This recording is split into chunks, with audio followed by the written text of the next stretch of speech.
Police कह रही है पूरी वीडियो रिकॉर्डिंग करी है, हमने तब अरेस्ट किया है, प्रॉपर एक जो फॉर्मेट होता है उसको हमने फॉलो किया है, रूल्स रेगुलेशंस को फॉलो करते हुए काम किया है। वहीं हरियाणा के जहां पुलिस ने रोका हुआ है वहां पर भी पंजाब पुलिस उनको चिट्ठी लिख के छोड़ने के लिए कह रही है। तो पूरा एक जो कहें कि अरेस्ट ड्रामा देखने को मिल रहा है। देखिए, सुबह से इस पूरे घटनाक्रम पर मेरी नजर रही। दुर्भाग्यपूर्ण है जो कुछ भी हो रहा है। पंजाब पुलिस का तमाशा बनाकर दिल्ली के मुख्यमंत्री अरविंद केजरीवाल ने रख दिया है। क्या तमाशा हो रहा है? अभी मैंने देखा कि दिल्ली पुलिस ने पंजाब पुलिस के ही खिलाफ अपहरण का मामला दर्ज कर लिया है। फिर पता लगता है कि हरियाणा में उसी पंजाब पुलिस को दोबारा से हरियाणा पुलिस रोक रही है। साफ दिख रहा है कि पॉलिटिकल वेंडेटा के तहत दिल्ली के मुख्यमंत्री, पंजाब के लोगों ने जो ताकत भगवंत मान जी को दी है, वहां के लोगों ने उसका दुरुपयोग दिल्ली में बैठकर कर रहे हैं। आप उत्तर प्रदेश में डॉक्टर कुमार विश्वास जी के घर पुलिस देखिए। कौन है डॉक्टर कुमार विश्वास? आपके फाउंडर मेंबर, आपके नेता रहे। उसके बाद मेरे घर में पुलिस आती है, कानून का सम्मान है इसलिए रोपड़ पहुंची, 25 को पहुंची, 26 को सुनवाई थी, बोला नहीं 27 को होगी, 27 को बोला कि नहीं फाइल कोर्ट में चली गई है, अब हम आपको दोबारा बुलाएंगे।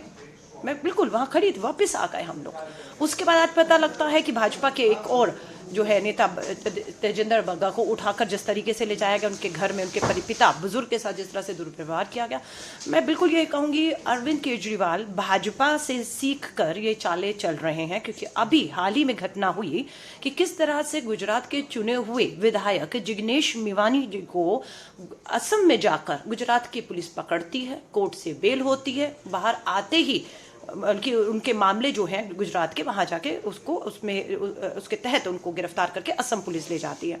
उसके बाद कोर्ट में बेल होती है तो बाहर आते आते एक और एफआईआर कर देते हैं और कोर्ट फटकार लगाती है कि ये फर्जी एफआईआर बंद करिए और उन्हें दोबारा से एफआईआर रद्द करके जिग्नेश मेवानी जी को बेल देती है। अब वो बाहर है।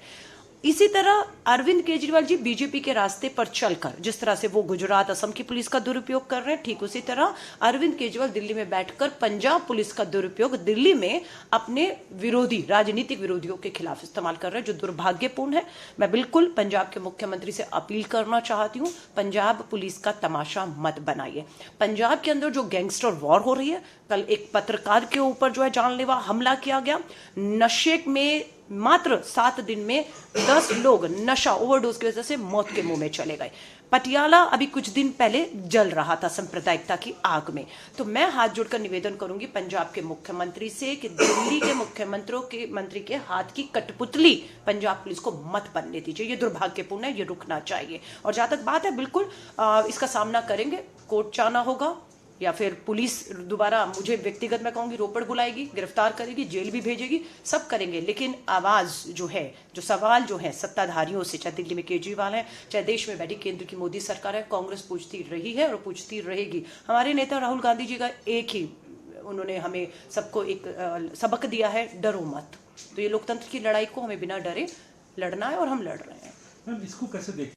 तो सेंटर के अधीन आती है पुलिस, हरियाणा के अंदर हरियाणा सरकार है जहाँ बीजेपी है, पंजाब के अंदर आम आदमी पार्टी की सरकार है, वहाँ के अंदर में पुलिस, तीनों पुलिस सामने सामने खड़ी हुई है।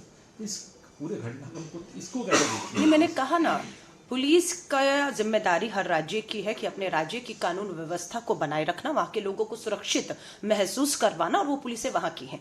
लेकिन हम देख रहे हैं कि सत्ताधारी भाजपा और आम आदमी पार्टी उस पुलिस का अपने राजनीतिक मकसद साधने के लिए दुरुपयोग कर रही है। ये होना नहीं चाहिए। ये दुर्भाग्यपूर्ण है कि आज पंजाब की पुलिस दिल्ली से, दिल्ली वाली हरियाणा, हरियाणा वाला पंजाब पुलिस से, ये सब आपस में, जबकि इनमें उम्मीद की जाती है एक तालमेल होना चाहिए। क्योंकि फेडरल सिस्टम में अगर एक राज्य का अपराधी दूसरे राज्य में जाता है तो पुलिस को एक दूसरे से सहयोग से ही हम अपराधियों को जो है वो सलाखों के पीछे पहुंचा सकते हैं।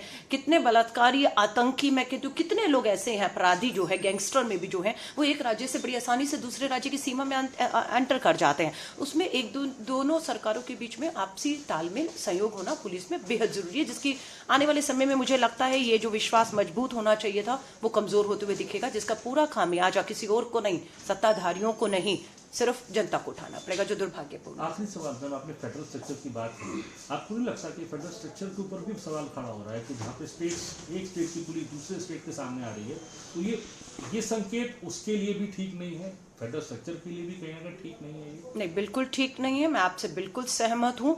हर राज्य की पुलिस की अपने दायरे, अपनी सीमाएं हैं, उसके बीच में उसको अपनी ड्यूटी को कानून के दायरों में रहते निभाना है। और अगर आपको दूसरे राज्य के अंदर कुछ भी आपको लगता है कि आपका अपराधी जो है वो आपके राज्य से दूसरे राज्य भाग कर गया है या वहां है, तो वहां पर भी एक पुलिस है जिसपे विश्वास, आपस में तालमेल होना, अंडरस्टैंडिंग जरूरी है, जिसका अभाव देखा जा रहा है।